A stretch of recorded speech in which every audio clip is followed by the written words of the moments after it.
कृष्णवर्णान्तु वाराही महिषस्तां महोदरी वरदां दण्डिनीं खड्गं बिभ्रतीं दक्षिणीतरे हेटपात्रां वामे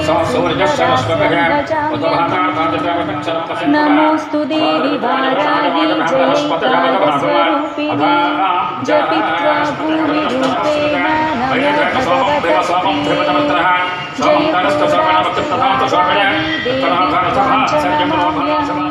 जय वाराहि विश्वेशी मुख्यवाराहि ते नमः। मुख्यवाराहि वन्दे त्वम् अन्धे अन्धिनि ते नमः। सर्वदुष्टप्रदुष्टानां वाक्स्तम्भनकरी नमः। नमस्तम्भिनि स्तम्भे त्वां दृम्भे दृम्भिनि ते नमः। रुन्धे रुन्धिनि वन्दे त्वां नमो देवी सुमोहिनी। स्वभक्तानां हि सर्वेषां सर्वकामप्रदे नमः।